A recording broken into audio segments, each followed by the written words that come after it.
तो स्टोरी की शुरुआत होती है और हमें एक साम्राज्य को तबाह होते हुए दिखाया जाता है जिसका नाम क्वीन साम्राज्य था। और अब ये आदमी कहता है कि एम्परर उन्होंने लगभग हमारी सिटी को तबाह कर दिया है और बहुत ही जल्द वो लोग क्वीन फैमिली में भी पहुंच जाएंगे। जिसके बाद अब हम एक प्रिंस को देखते हैं जो अपनी सेना को लीड करते हुए कहता है कि जो भी रास्ते में आए उसे खत्म कर दो, हमें किसी भी हालत में क्वीन साम्राज्य को जीतना है। तब इस प्रिंस को देखते हुए क्वीन फैमिली का वॉरियर कहता है कि ये तो ग्रैंड रॉयल फैमिली येन की मिलिट्री फोर्स है जिसे खुद एम्परर येन के 7th Prince the God of death yen lead कर रहा है। जिस पर अब येन लोगों को मारते हुए कहता है कि कोई भी बच के जाने न पाए। तब इतना सुंदर येन फैमिली के वॉरियर सब सीधे क्वीन फैमिली में अटैक कर देते हैं और कुछ ही देर में सब कुछ तबाह करते हुए साम्राज्य को भी जीत लेते हैं। जिसकी वजह से इधर क्वीन फैमिली में एम्परर अपने लोगों के साथ सबमिट कर देता है। तब कुछ ही देर में यहाँ पे प्रिंस येंसी भी आ जाता है जिसे देखते ही एम्परर येंसी के सामने अपनी जान की भीख मांगने लगता है। तब येंसी क्वीन फैमिली के थ्रोन पे बैठते हुए कहता है कि मैंने सुना है कि तुम्हारी दो बहुत ही खूबसूरत प्रिंसेस है। जिस पर ये एम्परर यस कहते हुए अपने नौकर से कहता है कि जल्दी जाओ और प्रिंस येंसी के लिए उन दोनों प्रिंसेस को लेके आओ। तब ये नौकर कहता है कि एम्परर प्लीज ऐसा मत कीजिए, आप खुद को बचाने के लिए भला अपनी बेटियों को इसे कैसे दे सकते हैं। जिस पर ये एम्परर नौकर को मारते हुए कहता है कि तुम्हारी इतनी हिम्मत कि तुमने मुझसे जबान लड़ाया, जल्दी जाओ और दोनों प्रिंसेस को यहाँ पे लेके आओ।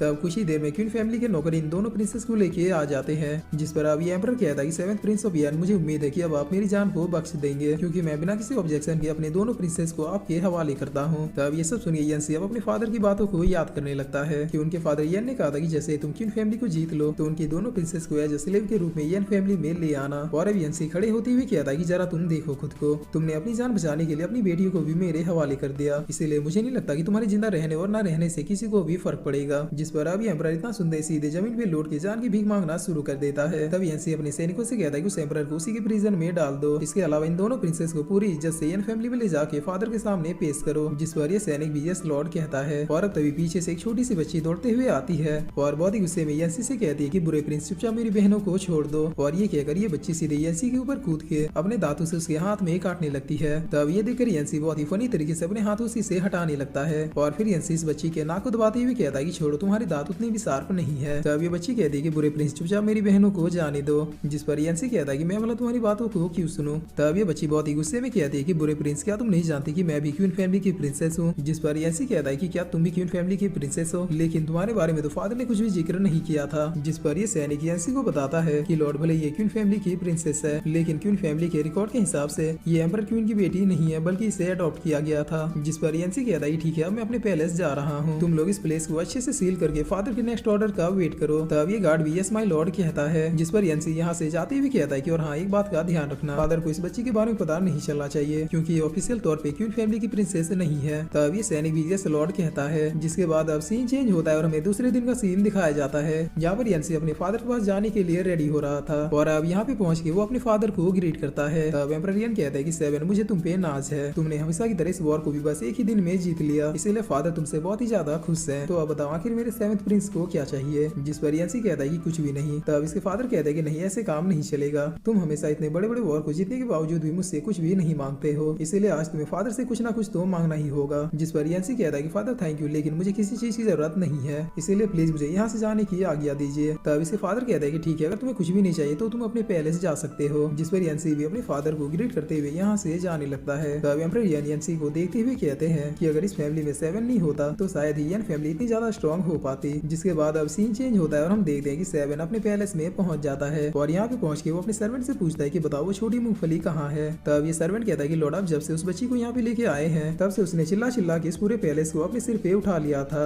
जिसकी वजह से हम लोगों ने उसे अच्छे से कैप्चर करके पुराने हाउस में रख दिया था। जिस पर येंसी इस हाउस में पहुंच जाता है जहाँ पर वो सामने के नजारे को देखकर कुछ बोल भी नहीं पाता है क्योंकि इस बच्ची को शांत कराने के लिए इन लोगों ने कुछ ज्यादा ही अच्छे से इसे कैप्चर कर दिया था। तब येंसी अपने स्वॉर्ड को निकालते हुए इस रस्सी को काट देता है और फिर इस बच्ची को अपने हाथों में कैच भी कर लेता है। जिस पर ये बच्ची अब पहले तो बहुत ही मासूम तरीके से येंसी की ओर देखती है और फिर ये येंसी को अपने छोटे छोटे हाथों से पंच मारते हुए कहती है कि बुरे प्रिंस, आखिर तुमने मुझे यहाँ पे टांगा कैसे। और ये कहते हुए बच्ची यहीं पे बेहोश हो जाती है। तब 7 अपने नौकर से कहता है कि जल्दी से डॉक्टर को बुलाओ। और अब सीन चेंज होता है और हमें रात का सीन दिखाया जाता है जहाँ पर ये बच्ची आराम से सो रही थी और इसके अगल बगल में डॉक्टर इसकी केयर कर रहे थे। तब यहाँ पे 7 आते हुए कहता है कि क्या वो ठीक हो गई। जिस पर ये डॉक्टर कहते हैं कि लॉर्ड, ये बच्ची बहुत ही ज्यादा छोटी है जिसकी वजह से येन फैमिली आते आते इसे कोल्ड हो गया था और हमारे इतने ट्रीटमेंट करने के बावजूद इसका कोल्ड अभी भी ठीक नहीं हुआ। तब 7 थोड़ा गुस्से में कहता है कि आखिर तुम लोग किस बात के डॉक्टर हो जो एक छोटी बच्ची के कोल्ड को भी ठीक नहीं कर पा रहे। जिस पर ये लोग येंसी के सामने झुकते हुए कहते हैं कि लॉर्ड, ये बच्ची बहुत ही ज्यादा जिद्दी है और हमारे इलाज ट्राई करने के बावजूद इसने मेडिसिन खाने के लिए अपना मुंह नहीं खोला, जिसकी वजह से इसका कोल्ड कोल्ड अभी तक ठीक नहीं हुआ।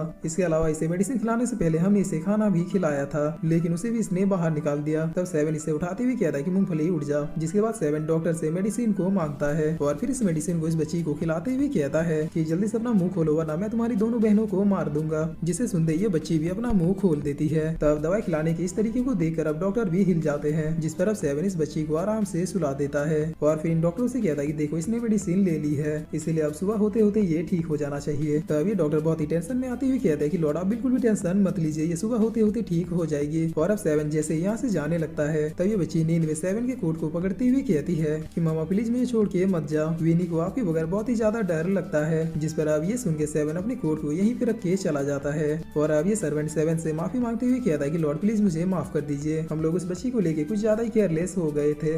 और फिर इस सर्वेंट कहता है कि लॉर्ड उस बच्ची के ठीक हो जाने के बाद हम लोग इस पैलेस में उस बच्ची को किस टाइप का पोजीशन देंगे। तब 7 कहता है कि उसे भी एक छोटे से सर्वेंट का पोजीशन दे देना ताकि वो धीरे धीरे काम काजों को अच्छे से सीख ले। जिसके बाद अब सीन चेंज होता है और हमें कुछ दिनों के बाद का सीन दिखाया जाता है जहाँ पर इस प्लेस के नौकर विनी को सबसे पहले चाय सर्व करना सिखाते हैं। लेकिन विनी इतनी नटखट थी कि वो हर बार प्लेट और कप को तोड़ देती थी, जिसकी वजह से ये मेड भी अब विनी से बहुत ही ज्यादा तंग आ चुकी थी और इसीलिए ये मेड अब गुस्से में विनी को हिट करती है। तब विनी भी बहुत ही गुस्से में कहती है कि आखिर तुमने मुझे मारा कैसे। जिस पर ये नौकरानी विनी को अब और भी ज्यादा हिट करते हुए कहती है कि एक अच्छी सर्वेंट की तरह चुपचाप सारे कामों को सीखो वरना तुम्हारी वजह से लॉर्ड 7 हमें पनिश करेंगे। तब विनी इतने पनिशमेंट के बावजूद भी फिर से वही गलती दोहराती है। जिस पर तभी यहाँ पे एक और सर्वेंट आते हुए कहता है कि अगर ये आफत की पुड़िया यहाँ पे है तो फिर घोड़ों के तबेले में आग किसने लगाया। जिसे सुन के ये दूसरा सर्वेंट कहता है कि क्या। जिस पर यहाँ पे हमें पता चलता है कि विनी ने कल रात को तबेलों में आग लगा दी थी और लगाते हुए कह रही थी कि बुरे प्रिंस अब देखना तुम किस तरह से भागोगे क्योंकि मैंने तुम्हारे रूम में भी फायर सेट किया है। तब इधर ये सर्वेंट अपना माथा पीटते हुए कहता है कि आखिर हमारे लॉर्ड का पाला इस आफत की पुड़िया से कैसे पड़ा। जिस पर विनी अब पनिशमेंट की वजह से रोने लगती है क्योंकि उस मेड ने विनी को कुछ ज्यादा ही पनिश कर दिया था और अब विनी रोते हुए अपने मामा के साथ बिताए हुए पलों को याद करने लगती है जहाँ पर उसकी मामा विनी के एक छोटे से चोट को भी देखकर बहुत ही ज्यादा परेशान हो जाती थी।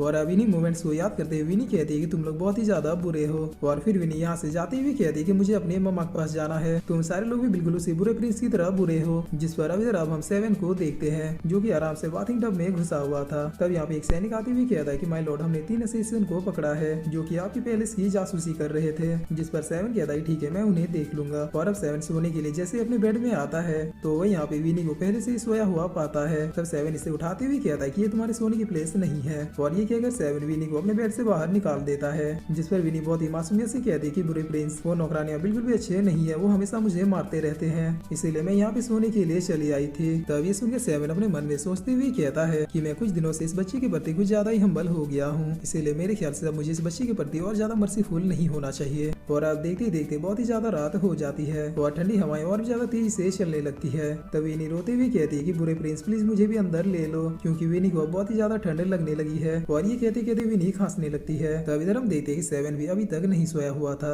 और वो तब से विनी की बातों को ही सुन रहा था। जिसके बाद 7 उठते हुए कहता है ठीक है बस आज के लिए, उसके बाद इस मूंगफली की केयर मैं और ज्यादा नहीं करूंगा। और यही सोचते हुए 7 अपने बेड के पर्दे को हटा के विनी को देखता है जहाँ पर अब उसे पता चलता है कि विनी ने कोल्ड से बचने के लिए आसपास की सारी चीजों को जला दिया था। जिस पर अब 7 विनी के पास आते हुए कहता है कि मूंगफली तुमने ये क्या किया। तब विनी कहती है कि बुरे प्रिंस मुझे ठंड लग रही थी इसलिए मैंने ये सब कर दिया, इसके अलावा मेरा और कोई भी इरादा नहीं था। जिसे सुनकर अब 7 इसे भी अपने बेड के अंदर ले आता है। तब विनी कुछ बोलने वाली होती है जिस पर तभी 7 इसके चेहरे को ढकते हुए कहता है कि मूंगफली सो जाओ वरना मैं अभी जाके तुम्हारी दोनों बहनों को मार दूंगा। तब इतना सुनते विनी भी अब सीधे सो जाती है।